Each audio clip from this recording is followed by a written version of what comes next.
I'm going to give you a wee introduction to Scrapebox, then I'll be teaching you a new thing you may not realise. Scrapebox, if you like, is one of the world's best programs. You may be wondering, why do I think it's the world's best program? Let's just talk about some of the basics first. We can use it to find out keywords, to get expired domains, expired Web 2.0s, we can use it to get proxies, we can use it to find contact details of someone, their email address, their phone number. We can also have all these different modules built in, such as Alexa Rank Checker, a Live Checker, Audio Player. Every single one of these things here alone, to me, is worth at least $100 each. You can as well, you may not realise it, make money from Scrapebox very fast. You may be wondering how can you actually do that. Let's just say, for example, I can find 100 Web 2.0s today with the keyword we're after at the moment, Apple.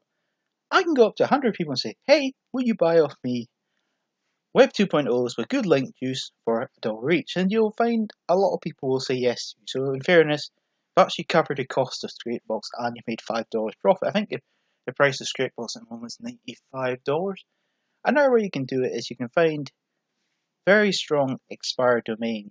And what I mean by very strong, you can find domains with really strong link juice which may rank for say 100 keywords or more, as long as you're willing to be a bit patient and look for it. So we can quite easily say sell 2 of them for say $50 each, and that's made our profit.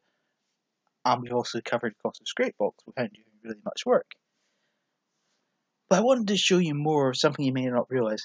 When using custom harvester, you'll basically use all the ones built into Scrapebox. You can as well, if you want to, include your own search engines to make you get bigger results, faster results, better results, that kind of stuff.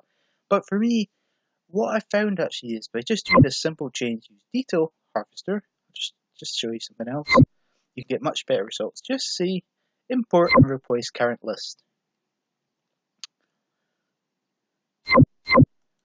Please note you can put as many as you want, but it does depend on your internet speed and your computer strength for how long it will take, and also if your computer can handle it, because Scrapebox itself, you can basically push it to incredible limits and it'll work.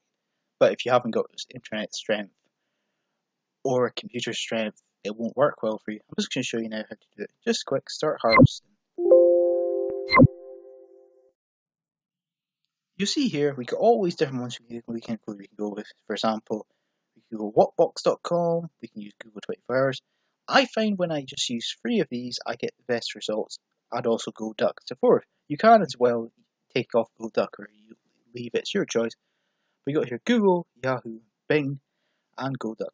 I'm just going to show you how fast it works. You might be quite impressed by the speed of it. See there, we've already got we've already got over 800, and we've only been on about 10 seconds. So that's just to show you how good it actually works for finding out information about websites and different things. 517 of Google, Yahoo 191, Bing 395, DuckDuckGo 30. And in fairness, it didn't take much work, and we've got a range of different things now showing up in relationship to that type of word.